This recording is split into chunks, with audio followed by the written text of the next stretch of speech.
पुणे महापालिकेने मिळकत कर अभय योजना अंमलात आणावी अशी मागणी अखिल भारतीय मराठा महासंघाचे उपाध्यक्ष बाळासाहेब आमराळे, युवराज दिसले, व्यंकटेश बोडके, गणेश महापारी, नामदेव मानकर यांच्यासह पदाधिकाऱ्यांनी केली आहे। शहरामध्ये लक्षावधी मिळकती असून या मिळकतींना मनपा दरवर्षी मिळकत कर आकारते। हा मिळकत कर आकारताना थकबाकीवर 2% प्रति महिना चक्रवाढ दराने दंड आकारला जात आहे। त्यामुळे मूळ रकमेच्या 5 पट आणि शास्ती कर भरावा लागत आहे। दिसले म्हणाले, नोटबंदी, जीएसटी, कोविड अशा प्रकारच्या अनेक विपरीत परिस्थितीमुळे लोक आधीच हवालदिल झालेले आहेत। त्यातूनच अजूनही अनेक जण सावरू शकलेले नाहीत। अनेकांचे उत्पन्न निम्म्यापेक्षा कमी झाले आहे।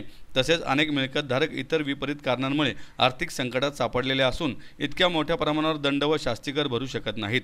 नागपूर, अमरावती, ठाणे, नवी मुंबई, उल्हासनगर अशा अनेक शहरांमध्ये अभय योजना राबवलेल्या असून पुणे महापालिकेने देखील अशी योजना राबवावी व नागरिकांना दिलासा द्यावा। या योजनेमुळे पुणे महापालिकेला मोठ्या प्रमाणावर कर भरणा करून घेता येईल व ठरलेले कर संकलनाच्या उद्दिष्टांपैकी अधिक उत्पन्न मिळून कारभारात सुसूत्रता निर्माण होईल।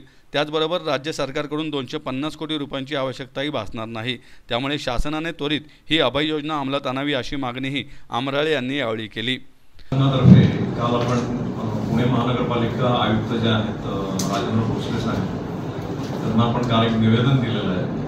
महानगरपालिकेच्या हद्दीतील जे काही मिळकत कर जो आहे त्या मिळकत करावरती दर महिन्याला 2% दरानं चक्रवाढ पद्धतीनं ते व्याज आकारलं जातं। तर त्याच्यामध्ये आता मागे नोटाबंदी झाली, कोविडचा विषय झाला, इतर अनेक कारणांमुळे आर्थिक परिस्थिती लोकांची बिघडलेली आहे। उत्पन्न सगळ्यांचं बऱ्यापैकी कमी झालेलं, म्हणजे पूर्वी जे काही उत्पन्न येत होतं 2020च्या आधी तसं आज परिस्थिती राहिलेली नाही आहे।